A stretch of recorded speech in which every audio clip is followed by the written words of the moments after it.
No momento em que eu gravo esse vídeo, há uma notícia recente dos servidores da educação pleiteando correção ou reajuste de 25% na sua remuneração.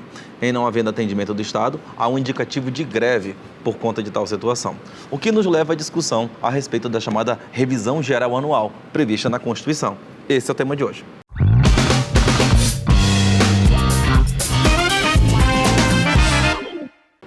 Bom, essa situação referente à correção da remuneração dos servidores é algo que é bastante importante e gera inúmeros questionamentos.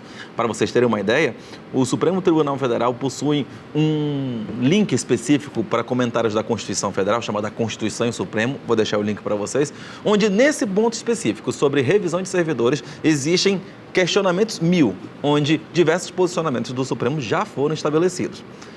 Especificamente sobre a revisão geral anual, que está prevista no artigo 37, inciso 10, existem diversos precedentes a indicar um entendimento mais consolidado da jurisprudência, notadamente por conta do posicionamento do Supremo.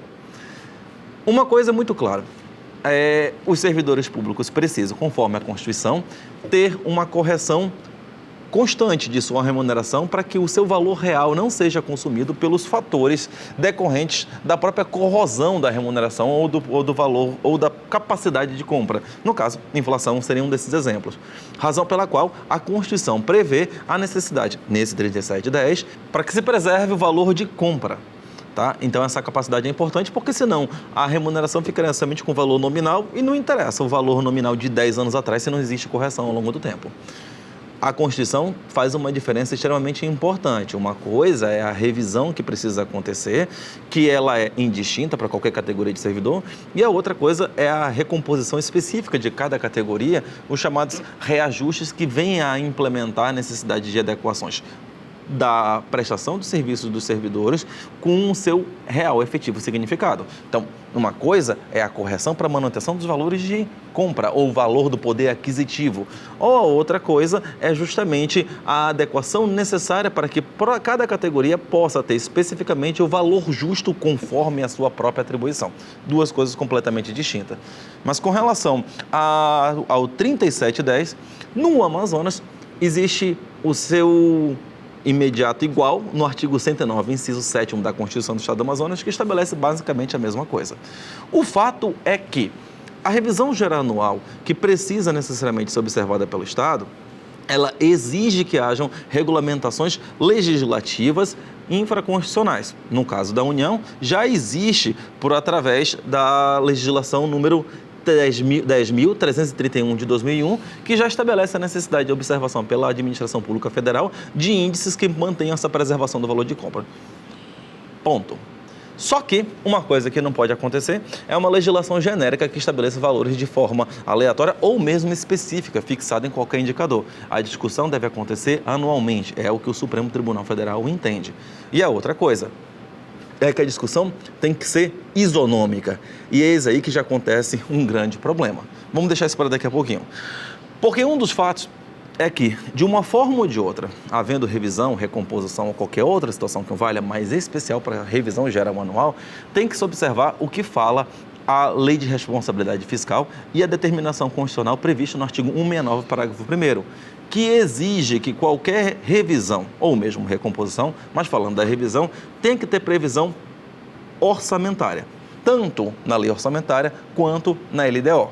Já houve casos, vou deixar o link para vocês, onde decisões a respeito de aumento de remuneração de servidores baseadas unicamente na LDO, sem previsão na LOA, acabaram sendo declaradas inconstitucionais, prejudicando a categoria dos servidores.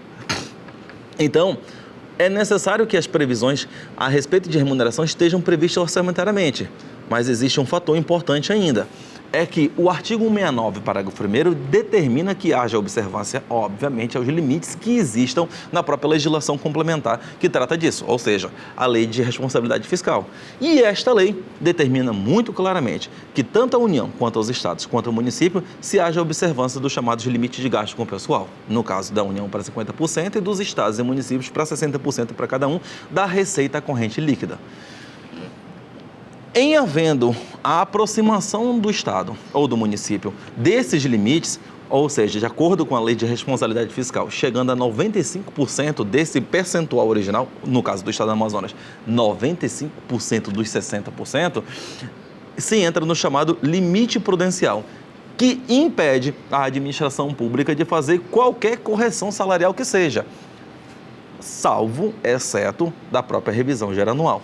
Mas ela impõe a obrigação de ajuste nos próximos quadrimestres dos gastos de pessoal, porque senão, por conta da própria previsão no parágrafo 3º e 4º do artigo 69, o Estado tem que começar a fazer cortes, tanto exoneração de comissionados, cancelamento de previsão de concursos ou de concursados aprovados que se encontram em chamamento, bem como exoneração de não estáveis e, em casos mais graves, exoneração até de estáveis.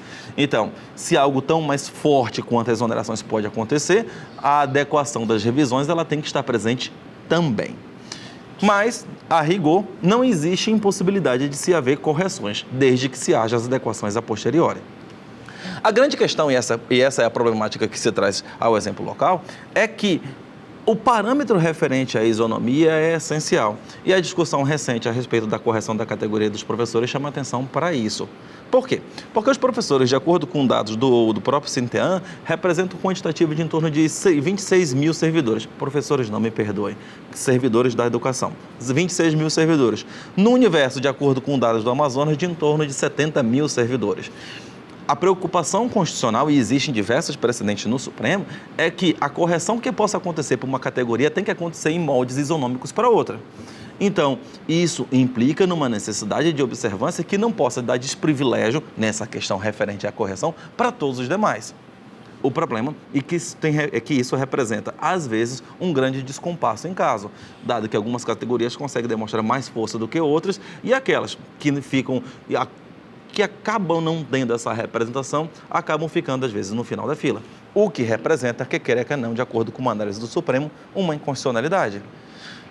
Isso não quer dizer que a categoria dos professores ou servidores da educação mereça menos privilégio ou não mereça observação que esteja aqui prevista nas determinações que se encontramos discutindo recentemente. Vou deixar aí o link para vocês a respeito desse ponto.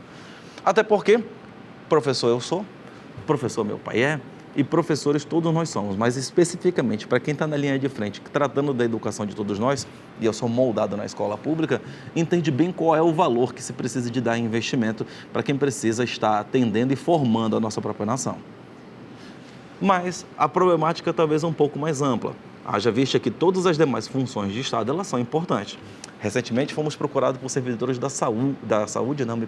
servidores da cultura. E esses servidores apontaram que há muito tempo, já que estão submetidos à lei número 3.015, não vem encontrando a correção adequada, dado que não possam ter a força adequada para poder botar em mesa as discussões a respeito de suas remunerações. E é justamente essa questão, em mesa. Porque em nível federal já existe uma determinação para que haja uma organização e discussão das remunerações através de uma ampla mesa de negociações com a presença de todos os servidores. No Amazonas, essa previsão está constante no artigo 110 da nossa Constituição Estadual e até o presente momento não existe uma discussão mais sólida a respeito de sua implementação. O que talvez tenha sido provocado pelas discussões que não param ano a ano a respeito da necessidade de estruturação de cada uma das categorias. Mas é hora de parar para observar isso com atenção. E se por um acaso, se não existe a organização constitucional ou mesmo infraconstitucional da implementação dessa necessidade de igualdade, isso precisa ser organizado, ainda que seja através da imposição de injunção. Essa é a temática de hoje, espero que tenha sido útil e se você tem dúvida a respeito do tema, faça um comentário aí conosco na seção de comentários ou então me dá um alô nas redes sociais.